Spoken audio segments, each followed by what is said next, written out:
Imagine waking up to a raging fire in your home. What do you grab? What do you grab? You've got seconds to get out. What are the things that you're like, no, no, no, have to, like I would risk my life to go back there for? The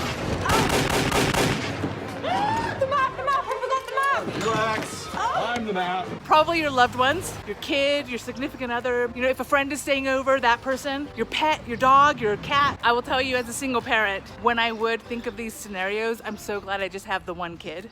Like, when seconds count, can I go to 3 different bedrooms to grab 3 different kids and wake them up? Do I grab my phone?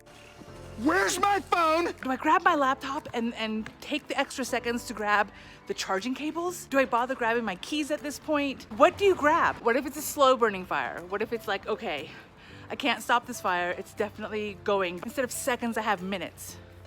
Then what do I grab? What's second here? Do you grab the last gift your mom ever gave you before she passed? Do you grab your kid's phone and your kid's laptop? The stuffed animal your kid cannot sleep without? Do you put a leash on your dog or just let him go and hope he stays nearby? And then the next day, as you are rebuilding your life and all you've got is your kid, your dog, backpack with your laptop in it, what do you replace first? What are your first priorities? What's top 3 on your to-do list?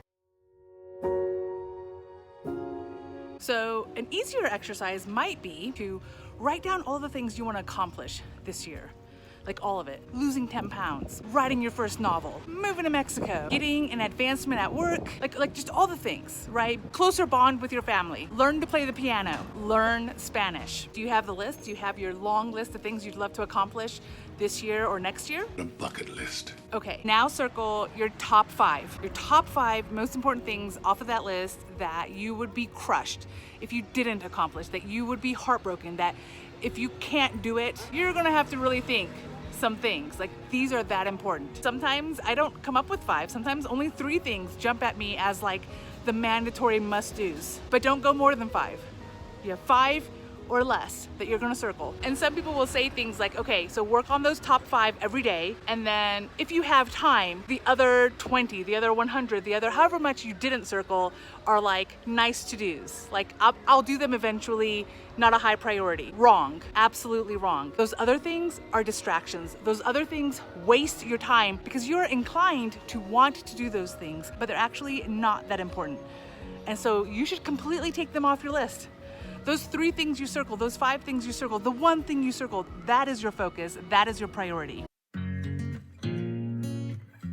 And I would imagine that the reason you're watching my channel at all is because you enjoy watching Mexico videos. Viva Mexico!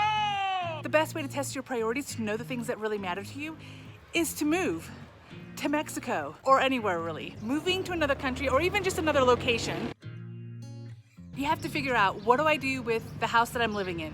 Do I wait for the lease to end? Do I break my lease? Do I sell my house? Do I rent my house, Airbnb my house? Do I let my house go into foreclosure and just walk away? Fun fact, that is actually what I did with one of my homes in Virginia. I moved all the things that were really important to me out of there and just walked away. And I did that towards the end of my divorce. Honestly, the best decision ever. So glad I walked away from that house. And then what to do with all the stuff in your house. Sell it, donate it, store it. Attempt to move all of that stuff with you to Mexico. Hugely expensive, honestly don't recommend. But people do it. Is the dog coming with us? What is my kid gonna do for school? What is my kid gonna do with friends, hobbies, things that they just love doing that's gonna be really hard to travel with? These are big decisions. These are priority focused decisions. How much am I bringing in my carry-on, my checked luggage? We really need all these suitcases. Where exactly am I going to stay? Where am I going to live?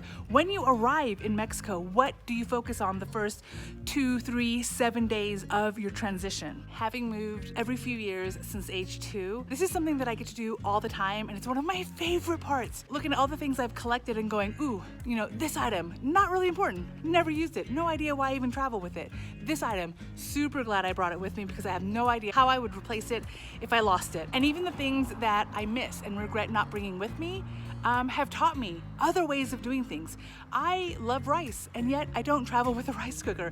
I was raised on a rice cooker. I was raised on exactly how to make the perfect rice. My mother's Japanese, and I have embraced other ways of making rice, and I will never buy a rice cooker again because it's just not that important. And when you finally do move to Mexico or wherever you choose, you're going to notice yourself in kind of 3 stages. Some stages last much longer than others, but number 1 is always survival. I think it's what, hierarchy of needs or something like that. And so when you come to Mexico, you're going to find that it's different, as I'm sure many of our videos have explained. Where do I get water? Where do I get food? How do I get cash? How do I break the cash into smaller denominations? And so that's kind of level 1, survival. How do I stay safe? How do I make sure that everything is ultimately okay? And then level 2, which hopefully doesn't take you too long to start, is figuring out how to build community, how to get to know your area, how to make sure your kid is happy, how to make sure kind of the secondary needs are met, figuring out how to meet people and talk to them. And then step 3 is what I call the up level. It is where, okay, now you're safe, now you know the place you're at is distinctly good for you,